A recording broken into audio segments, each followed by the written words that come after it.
Bonjour et bienvenue sur la chaîne. Donc comme d'habitude, n'hésite pas à t'abonner, à liker et à commenter. Ça apporte de la visibilité à la chaîne et ça aide également au niveau de l'algorithme.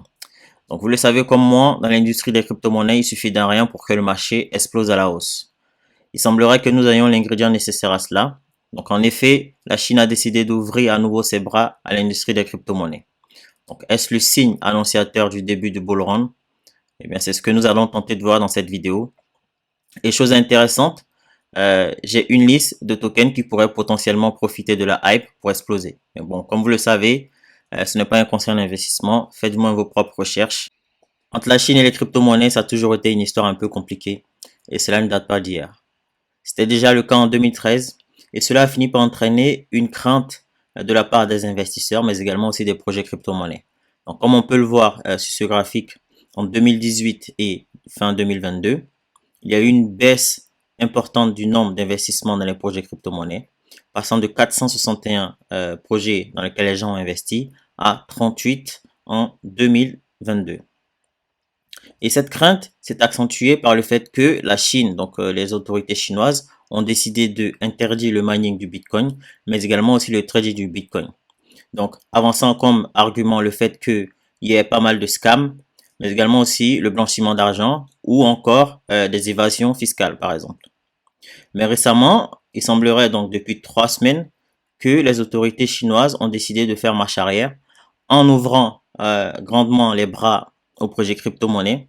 Et cela peut s'expliquer par le fait que la Chine elle-même est en train de développer, par exemple, sa monnaie digitale détenue par la Banque centrale de Chine.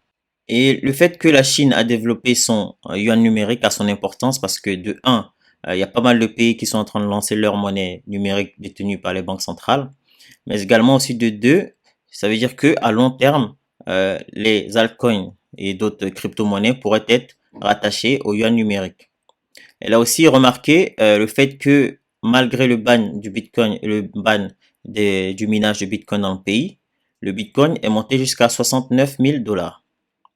Mais aussi, elle a aussi pu apercevoir aussi le fait qu'il y a pas mal de projets crypto-monnaies, mais également aussi d'entreprises de minage de Bitcoin qui sont allées dans d'autres pays et ont contribué à la richesse de ces pays-là entre-temps, entre ces 2 ou 3 années de ban.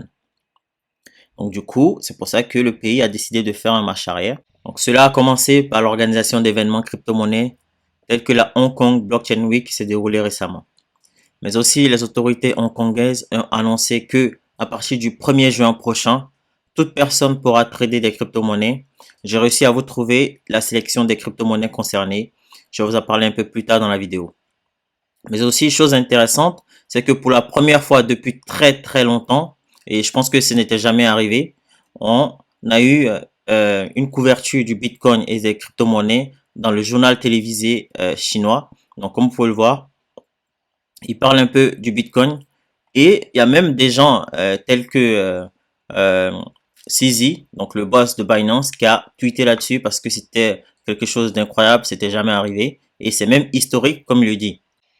De plus, comme si cela ne suffisait pas, les autorités chinoises ont décidé de publier une white paper, c'est-à-dire un livre blanc sur le développement du Web 3 dans le pays. Donc, comme on peut le voir dans le tweet de CZ Binance, donc cela, dans la white paper, on parle de NFT, réalité virtuelle, intelligence artificielle, mais également aussi de metaverse et d'autres choses. Et chose intéressante, c'est qu'ils ont mentionné le nom de Gavin Wood. Pour ceux qui ne savent pas qui est Gavin Wood, c'est le fondateur de Polkadot. Et en gros, dans cette white paper, ils disent qu'ils vont contribuer au développement du Web 3, tout d'abord financièrement avec une aide de 14 millions de dollars. Donc, ils vont aider des projets crypto-monnaies à se développer dans le pays, donc avec les suivis financièrement, etc., etc. Mais également aussi, leur objectif, c'est de devenir le hub numéro un du Web 3 et des crypto-monnaies. Notamment l'un des quartiers de Pékin qui est Chaoyang. Donc, ils veulent faire de ce quartier-là le hub du Web 3 dans le pays.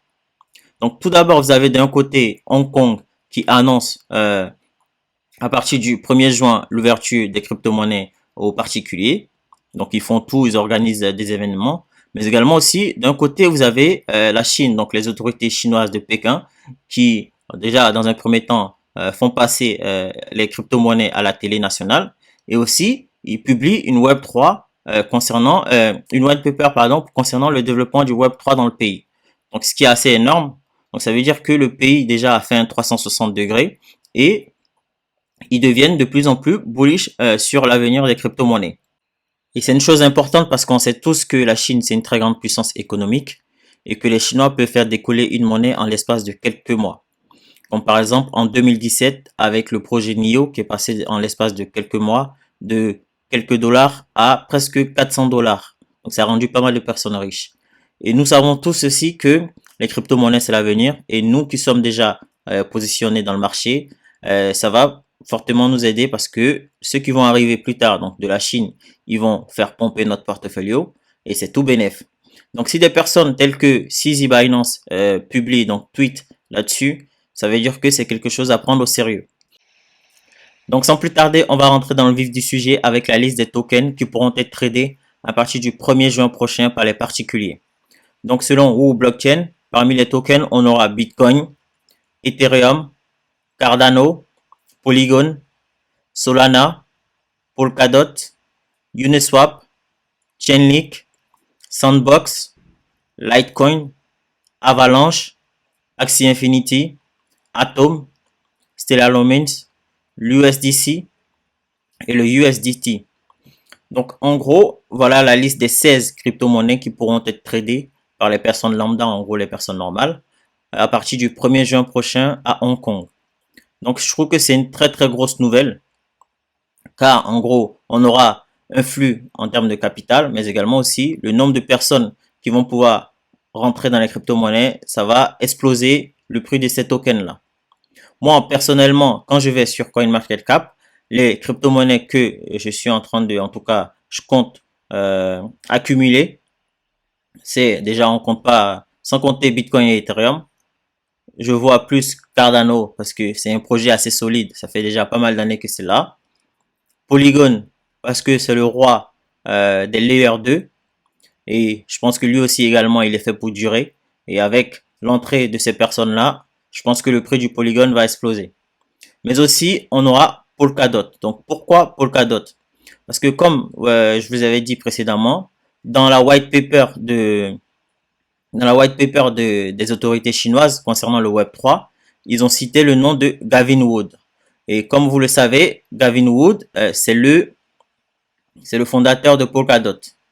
Et en plus de cette news là, on a également Binance qui a ouvert la paire USDT vers Polkadot. Donc, ce qui annonce il y a quelque chose qui se prépare en tout cas sur l'écosystème Polkadot. Donc, si Polkadot explose, ça veut dire que tout l'écosystème de Polkadot va aussi exploser. Donc, du coup, dans l'écosystème Polkadot, il y a quelques monnaies qui m'intéressent également. Donc, on aura Moonbeam. Donc, Moonbeam, qui est l'interopérabilité donc de Polkadot, donc de l'écosystème. Donc on aura Moonbeam. Actuellement, le prix du token il est à 28 centimes de dollars, ce qui est vraiment très très bas. Et le potentiel de ce token là, il est vraiment énorme. Donc on aura Moonbeam, ensuite Astar. Donc Astar également, dont le prix du token se situe environ, euh, je pense 50 et quelques centimes. Ouais, 50 centimes. Donc c'est un projet sur lequel je suis également bullish et c'est un projet qui pompe assez fort quand il commence en fait, quand il se réveille. On peut avoir aussi par exemple, il y aura quoi, Akala qui a connu récemment des problèmes, on va dire en interne, mais qui reste quand même un projet solide, l'un des premiers sur l'écosystème Polkadot avec les parachains. Donc c'est un projet que je pense que il va profiter de la hype qu'il y aura sur Polkadot pour aussi exploser. Donc parmi en fait les tokens aussi qui vont profiter également de la hype, on aura des tokens qui sont assez nouveaux tels que Conflux par exemple, qui est considéré comme le Ethereum chinois. Donc là, actuellement, il est à 31 centimes contre Flux. Parce que comme NIO à l'époque, je pense qu'il y a des chances que ce token-là, il explose, mais de manière exponentielle en fait, dans les mois et semaines à venir. Donc, on peut avoir aussi par exemple CKB, le CKB, Nervos Network, ou encore d'autres projets, donc des anciens projets qui étaient hype à l'époque, des projets chinois, tels que NIO, qui veut aussi profiter aussi de la hype, NIO ou encore Elastos par exemple.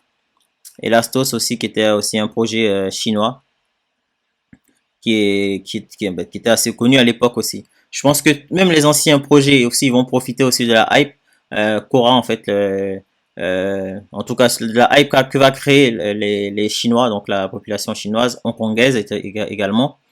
Donc voilà pour la liste des tokens. Donc si cela vous a plu, n'hésitez pas à liker, à commenter et à vous abonner. Et sur ce, nous on se retrouve très prochainement pour d'autres vidéos crypto. Ciao!